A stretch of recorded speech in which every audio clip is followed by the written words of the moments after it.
বিসমিল্লাহির রহমানির রহিম সূরা আল আলাক ইকরা বিস্মি রব্বিকাল্লাযী খালাক পাঠ করুন আপনার পালনকর্তার নামে যিনি সৃষ্টি করেছেন খালাকাল ইনসানা মিন আলাক সৃষ্টি করেছেন মানুষকে জমাট রক্ত থেকে ইকরা ওয়া রব্বুকাল আকরাম পাঠ করুন আর আপনার পালনকর্তা মহিমান্বিত আল্লাযী আল্লামা বিল কালাম যিনি কলমের সাহায্যে শিক্ষা দিয়েছেন আল্লামাল ইনসানা মা লাম ইয়ালাম শিক্ষা দিয়েছেন মানুষকে যা সে জানত না কাল্লা ইন্নাল ইনসানা লাইয়াদগা কখনোই নয় নিষ্ঠায় মানুষ সীমা লঙ্ঘন করে আর রাহুস্তাগনা যেহেতু সে নিজেকে অভাবমুক্ত মনে করে শানে নুজুল বা নাজিলের পটভূমি এই সূরাটি মক্কায় নাজিল হয়েছে এটি ইসলামের ইতিহাসে এক যুগান্তকারী মুহূর্ত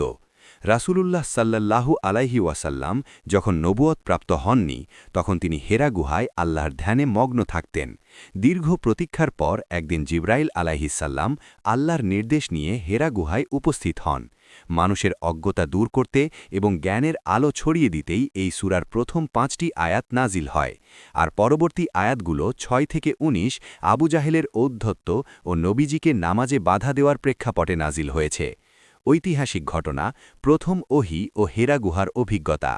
হজরত আয়েশা রাজিয়াল্লাহু তালা আনহা থেকে বর্ণিত রাসূলুল্লাহ সাল্লাল্লাহু আলাইহি ওয়াসাল্লামের কাছে ওহী আসার সূচনা হয়েছিল সত্য স্বপ্নের মাধ্যমে এরপর তার মধ্যে নির্জনতা প্রিয়তা জন্ম হয় এবং তিনি হেরা গুহায় ইবাদত করতে শুরু করেন ঘটনা সংক্ষেপ হঠাৎ একদিন ফেরেশতা জিবরাইল আলাইহিসাল্লাম গুহায় এসে তাকে বললেন পাঠ করুন বা ইকরা নবীজি উত্তর দিলেন আমি তো পাঠ করতে জানি না তখন ফেরেশতা তাকে সজোরে আলিঙ্গন করলেন এবং পুনরায় বললেন পাঠ করুন এভাবে ৩ বার আলিঙ্গন করার পর জিবরাইল আলাইহিসাল্লাম এই সূরার প্রথম ৫টি আয়াত তেলাওয়াত করলেন ইকরা বিস্মি রব্বিকাল্লাযী খালাক